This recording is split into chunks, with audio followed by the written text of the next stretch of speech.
जाके देखना उनको, आप जा भी रहे हो, उनके पैरों में चप्पल नहीं है साथियों, तन पे कपड़ा नहीं है, बनियाइन पहने रहते हैं छोटे छोटे बच्चे।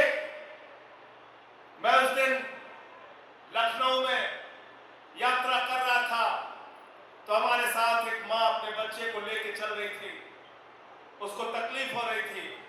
मैंने उस बच्चे को अपने हाथ में लिया, लेकिन जब मैंने उसको अपने हाथ में लिया तो ये मैं महसूस कर रहा था कि अगर आज इस मां की जगह मेरा बच्चा होता और मुझे 2.5 किलोमीटर जंगल पार करके बंदरों के बीच में अपने बच्चे को भेजना पड़ता तो मैं मुख्यमंत्री हो चाहे अधिकारी हो उनके चेहरे पे कालिख लगा देता, लेकिन कभी भी स्कूल बंद नहीं होने देता।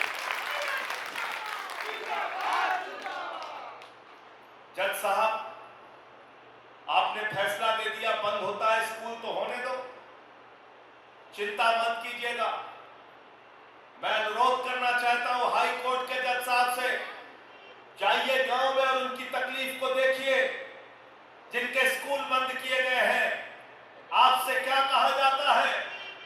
कहते हैं स्कूल में संख्या कम हो गई इसलिए हम स्कूल बंद कर रहे हैं। क्या कहते हैं? क्या कहते हैं?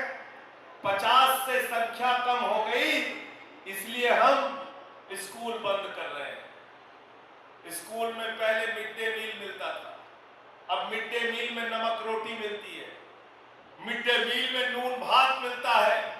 बताओ कौन भेजेगा अपने बच्चों को? आप भीषण गर्मी में, अभी बलिया की खबर छपी थी, 30 साल से एक सरकारी स्कूल में बिजली नहीं है, बिजली का कनेक्शन नहीं है। इस भीषण गर्मी में बिना पंखे के बिना कूलर के कैसे बच्चा पढ़ने जाएगा सरकारी स्कूल में? बताओ।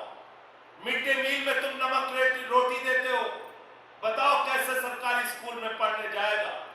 एक गरीब आदमी, एक दलित का बच्चा, एक मजदूर का बच्चा जो इस चाहत में सरकारी स्कूल में जाता है कि वो मिड डे मील पाएगा और दिन भर पढ़ के वापस लौटेगा, आपने उसकी मिड डे मील भी छीन ली। आपने उसकी मिड डे मील छीन ली। हमसे जौनपुर में एक महिला कह रही थी हमारे पति मजदूरी करते हैं। दूसरी महिला ने बताया हमारे पति अब इस दुनिया में नहीं है। आप मुझे बताइए, योगी आदित्यनाथ जी से मैं पूछना चाहता हूं, प्रधानमंत्री नरेंद्र मोदी जी से मैं पूछना चाहता हूं, मोदी जी जरा हमको आप बताइए, ऐसे स्कूलों के बंद करने पर, ऐसे स्कूलों पे ताला लगाने पर क्या आपकी आत्मा आपको धिक्कारती नहीं? क्या आप रात में चैन से सो पाते हैं? आप इन गरीबों के साथ जो अन्याय